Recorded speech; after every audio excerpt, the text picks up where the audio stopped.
Not only did we have great donations, we had great donations of labor as well. And you see some of these good-looking kids in the blue and gold jackets over here provided the labor to plant these plants. And I want to thank those young people as well. They've been involved in our other projects outside through the FFA and 4-H organizations, and we want to thank them as well as the adults who work with them on a daily basis. We'll be happy to take questions now if there are any. Point of clarification, Governor.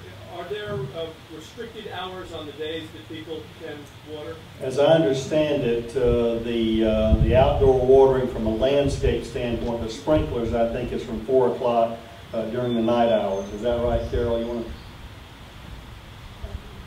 There are no restricted hours, but we are asking folks to understand that the best time to water is not during the heat of the day, which would be the hours the governor referred to. And then the Secretary of Interior said that the U.S. government at the federal level is not going to be involved with the discussions between Georgia, Florida, and Alabama. Can you report anything on the progress of those discussions? I'm not sure that's a clear understanding of what he said. What Secretary Salabar said was that this is a state issue, that the solutions need to come from the state.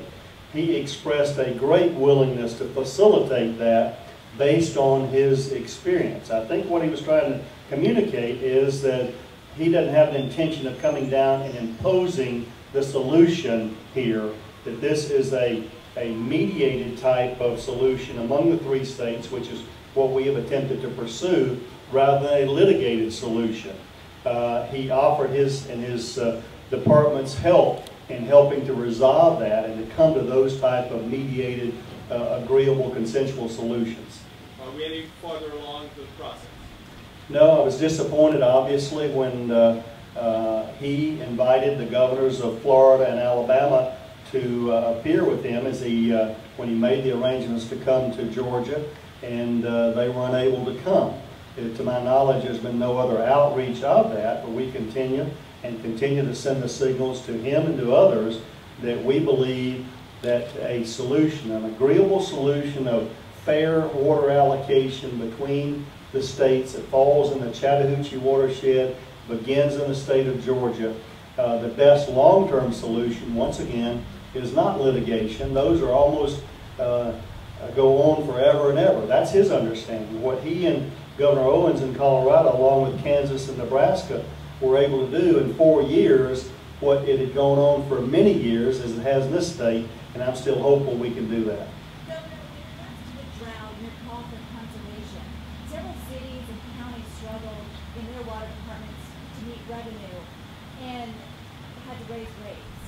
What was, in this decision to lift the watering restrictions, what role did that play? It didn't play any. This is a physical decision based on the physics of more rain and water availability.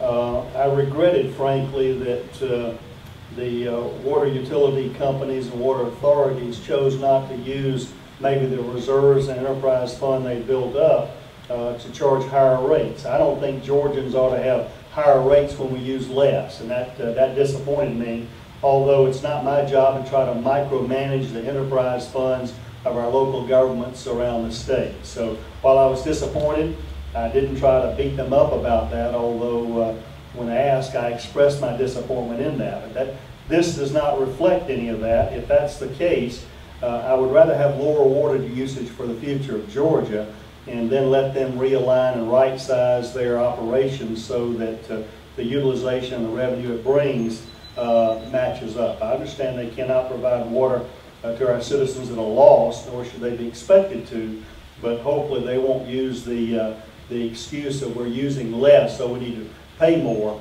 as an excuse. Governor, is there enough of a conservation mindset for Georgians moving forward? Is that really ingrained now, do you think, in the league? No, not totally. This will be an ongoing educational process. I liken it, frankly, to seatbelts. This is a generational educational effort and seatbelts and tobacco usage. This is the kind of conservation cultural change that really begins with those young people behind you and even earlier to have a badge of honor of using less. not from a sacrificial mindset, because we can get by easily with using less. We became where we were very wasteful of water. We've been wasteful of energy, and we've literally wasted land. So this culture of conservation, we were faced with the drought, I think, is a wake-up call. It wasn't the first time, but I would hope that Georgia would continue on a continuing basis to educate itself and hold itself accountable. Each of us holding ourselves and each other accountable to a culture of conservation in energy and in water and in land preservation.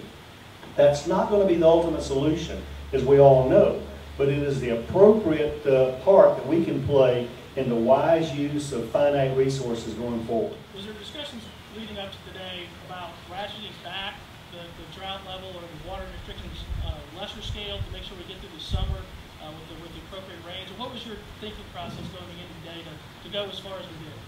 Well, I think the thought was, and I'll ask Dr. Couch to address this as well, we had a discussion about that, and frankly, I think there was some expectation of that. But I'll be honest with you, Georgians did what we asked them to do. They exceeded what we asked them to do. And by golly, I think it's a time for trust, because we've got the tools to measure. And I trust Georgians to continue the culture of conservation and do what's needed. I don't think the pipes are just going to flow necessarily because we go back to normal times. From a rainfall perspective, we are in normal times. But from a change of culture, everything's changed to a culture of conservation. I'm willing to turn it all the way back to normal times and trust Georgians to continue the culture of conservation that we've learned about. Thank you. Thank you.